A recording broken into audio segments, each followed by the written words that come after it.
Hi, I'm Steve Graham, Managing Director of Imago Interiors. And I'm Tom Bristow, Sales and Marketing Director at Imago Interiors.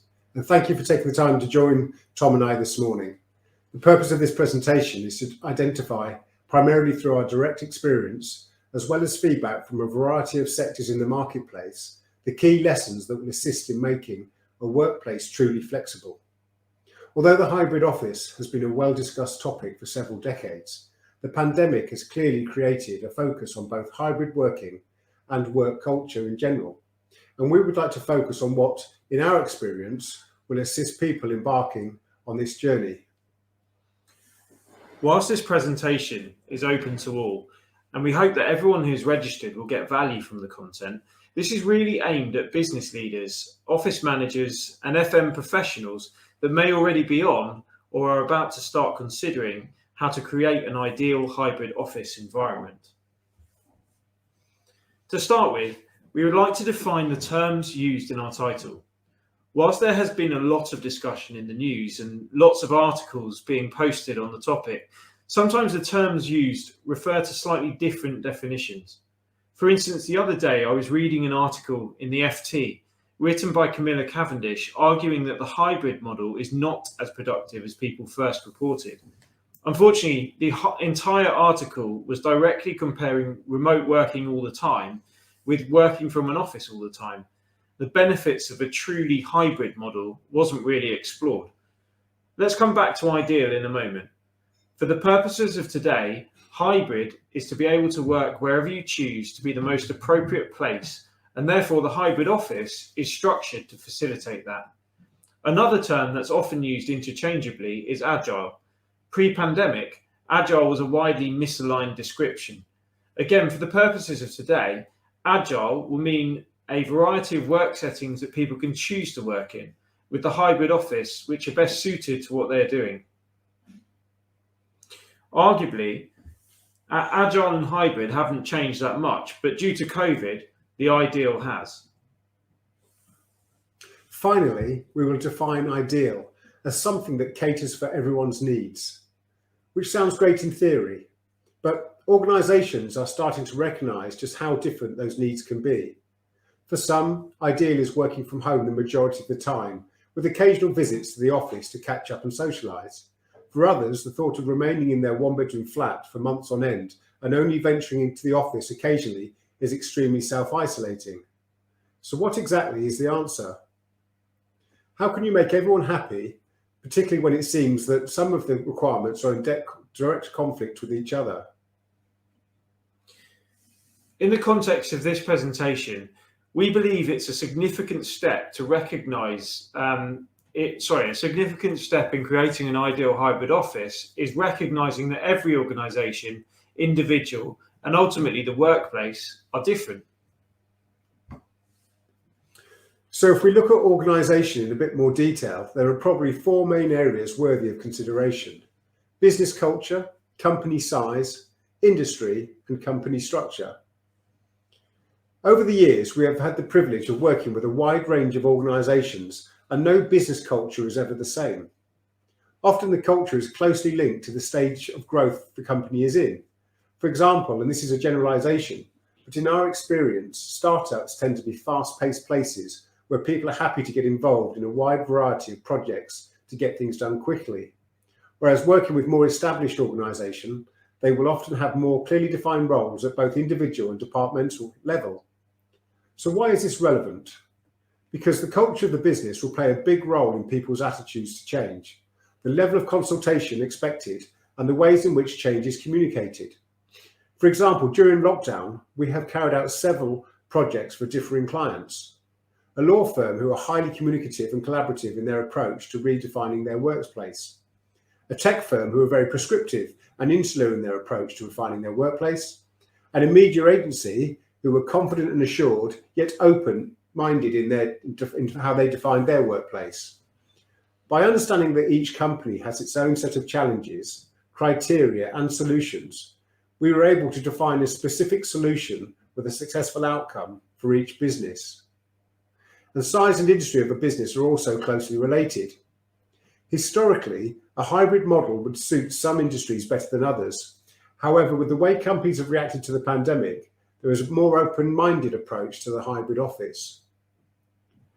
Within the company's structure and hierarchy, this will also play a significant role.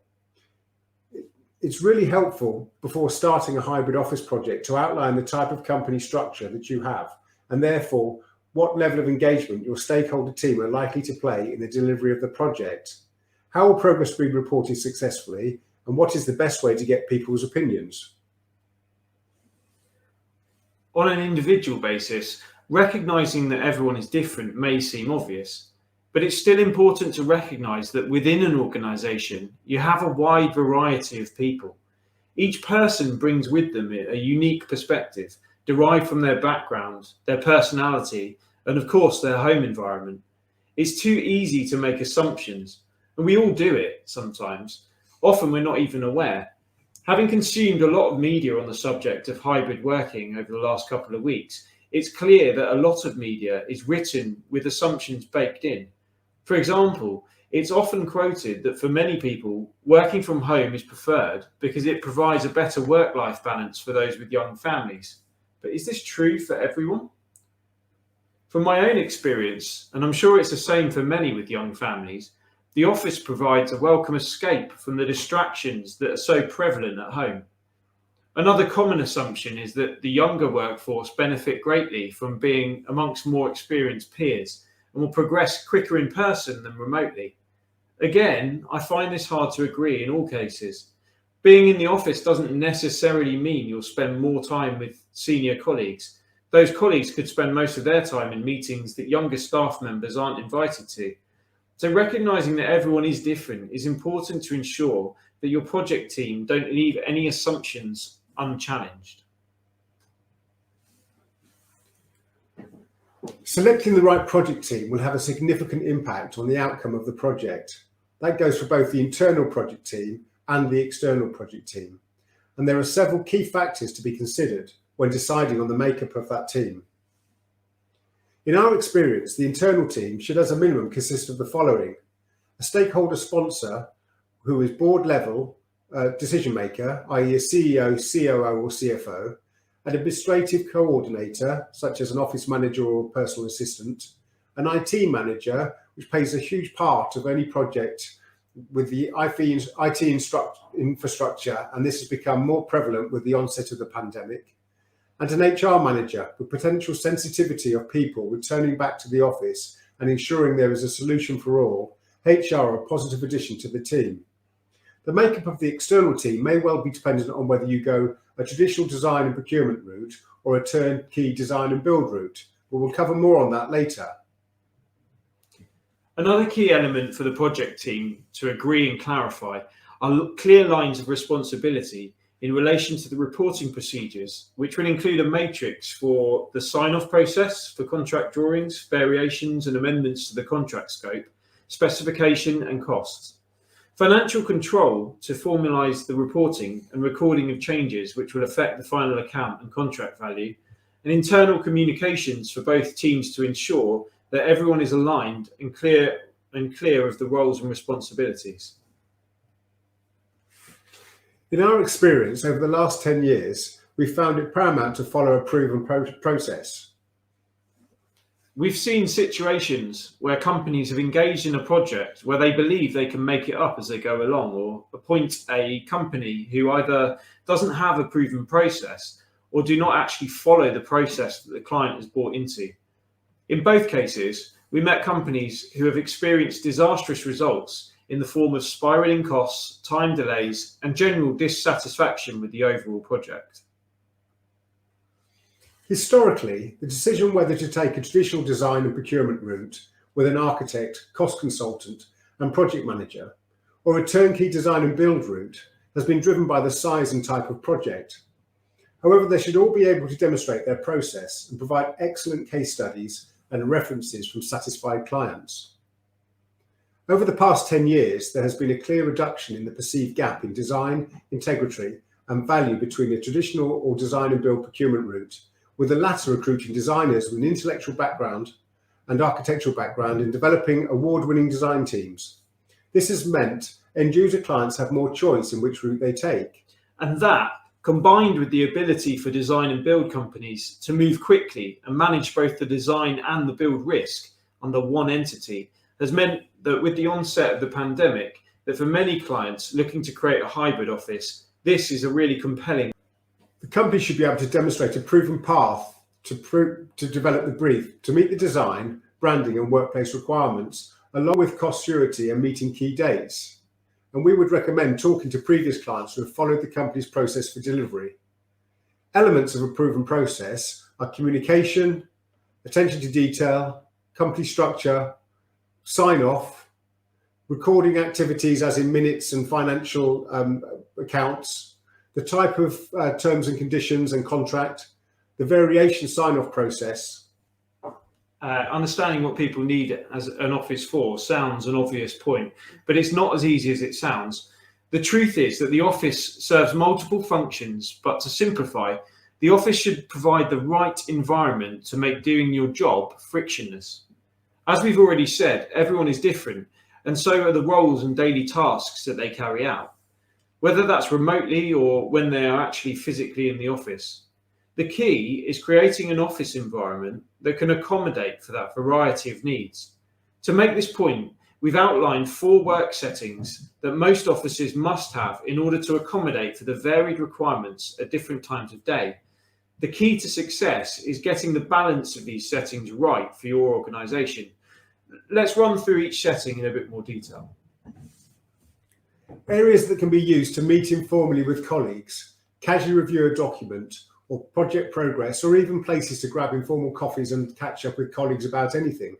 Interestingly, we have seen a huge shift towards creating much more of this type of space for our clients. One of the key requirements has been to ensure these spaces are flexible and adaptable, meaning they can be repurposed easily in the future. A lot of the time, this has been achieved through careful selection of key furniture items that promote collaboration between teams, but are not permanent features. This ensures the organisation is able to accommodate the requirement right now for increased collaboration, whilst also future-proofing longer term. Areas that provide uninterrupted solitude. Places where you can go and get your head down and concentrate without any danger of being interrupted. These could be isolated meeting booths. One way to achieve this is to have designated meeting rooms that are outside of the traditional booking system. Sometimes we create specific areas within open plan that everyone knows are concentration areas. They are no phone zones, and they have strict rules that if people are working in that area, it means that they're not to be interrupted. Some of our clients find it really useful to make these types of spaces only available for sprints. They can be used for an hour only. Then you have to force yourself to have a break before returning again. Traditional meeting spaces consisting of a traditional table and chairs, normally with video conference equipment. Most of our clients will have at least one traditional meeting room setting within their office. The extent of formality is heavily driven by company culture. Without realising it, this is the setting that we probably all spend most of our time in when we're in the office. At your open plan desk, answering emails, making phone calls, available if your team or a colleague needs you for a quick chat. Once these zones have been clearly defined within a workspace and the people that use the office are aware of how each setting should be used, then it becomes an extremely effective environment. You can plan how you will move around the office throughout the day to give you the best chance of staying on track and completing your objectives. It is evident over the past couple of years that the office is not just a place to go and get work done. For some, it's much more than that. It offers vital opportunities for people to meet colleagues and socialise with people, to feel part of a connected team and have a sense of shared goals and purpose. Recognising there is a need for some to benefit from the social aspect of the office is an important step in creating the ideal hybrid office. If you move to a hybrid model of working, then it's crucial that the physical office environment encourages people to connect with each other and make it easy for them to have that vitally important social connection. Don't get me wrong here, nobody needs an office to feel safe, but you do need to feel safe in the office. So I feel it still has a place worth of mention. In recent times, it's become more important than ever to ensure that staff feel safe at work. Most organisations by now have implemented COVID-safe measures into their office environments. It's extremely important that if changes have been made, that they are highlighted so that people feel safe before they arrive back in the office. So whilst many may claim to know the future, no one is sure whether COVID is nearly over or if another variant is just around the corner. Nobody knows if more lockdowns are due or if it's back to business as normal. What's for sure is that in the next 12 to 18 months, there will be a period of uncertainty whilst people and businesses determine their long-term strategy. By creating space that can be remodelled and tweaked in an inexpensive way, you're giving your organisation the best possible chance to experiment, to find its feet and establish the best solutions. A lot of our clients that we've been working with over the last 12 months have wanted to try as best as possible to future-proof their office by maintaining as much flexibility into the layout as possible. A huge demand for multifunctional spaces that can be used in different ways as and when needed. For instance, using a cafe-style layout with a mixture of different styles of tables, some banquet seating and large open spaces, so the space can be used for a variety of different things, such as large company gatherings, team presentations, smaller informal meetings, eating lunches and even having beers and pizza in the evening. One of the biggest trends are furniture solutions that can be reconfigured easily. Pausing to double check just how flexible your office design can be is a critical step when evaluating a hybrid office design scheme. It seems to have been a real shift towards employees demanding more flexibility from their employers than ever before. Many people are resistant to the idea that the hybrid model is a temporary solution and that over time we will return to the working practices of pre-pandemic. You only have to spend some time in the comments section of various articles and social media to just see how passionately some people reject this notion. Often it's cited that hybrid working is more productive, better for well-being, allows for a better work-home life balance. People have become protective of the newfound time saved commuting in and out of cities and the extra cash that they're saving too. Just over the past week, with the announcement of the end to Plan B, we've spoken with a number of leading companies who are mostly still assessing how to evolve their working practice to ensure that they have staff retention whilst meeting the challenge of returning to the office to work.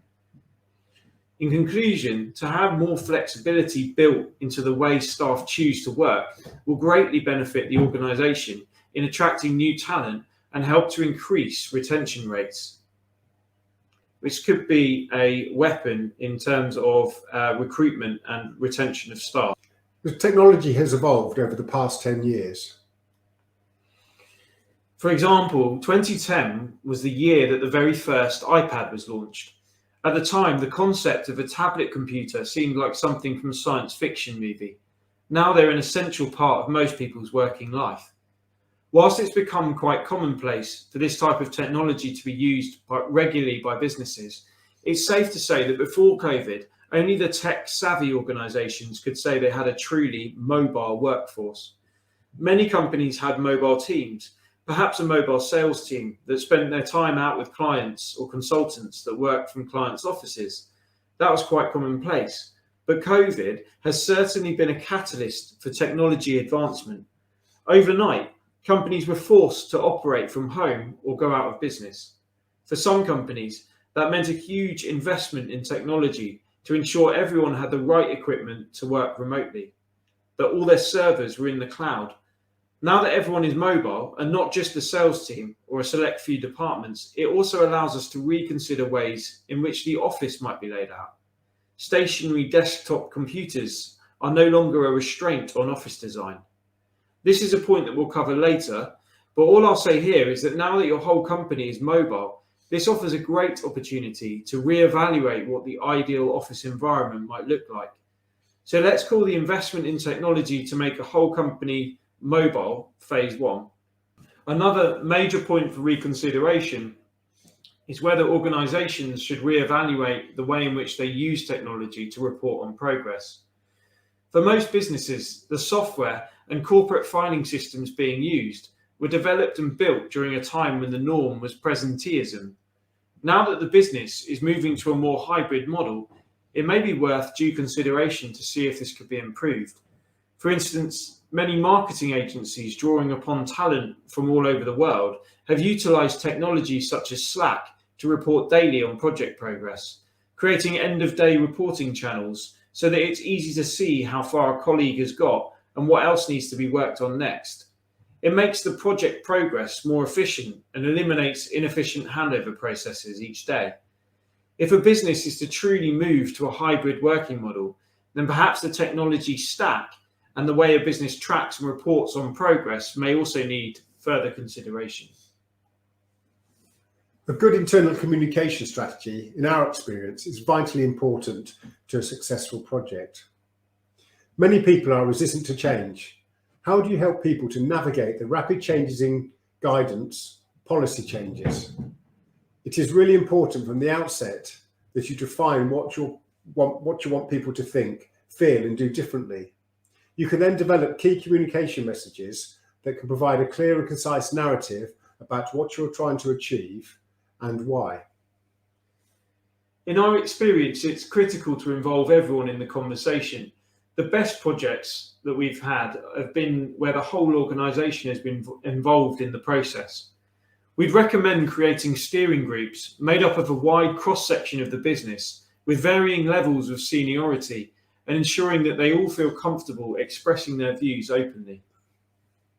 Once the goals and the messages are clearly defined, it becomes much easier to identify the best way of sharing these with the organisation. Again, this will be dictated in part by the size of the business. Feedback on how things are going is just as important as the way in which the strategy is communicated initially. It's incredibly important that the ways in which people can offer feedback have also been thought about carefully, and that any changes or things considered as a direct result are also reported back. This way, people feel like they're still part of an ongoing journey. In summary, these 7 lessons, although not definitive, will assist the people tasked with evolving the workplace to create a hybrid office that caters for all. Within each lesson, there are layers of detail and processes that will determine the successful outcome for any projects, regardless of scale. Thanks very much for listening today, and if any of this is helpful to you, then we'd be more than happy to further discuss it with you or talk about specifics with your project. So feel free to offer us any feedback. And thank you to anyone who's joined us live or is watching the recording. Thanks very much. Thank you.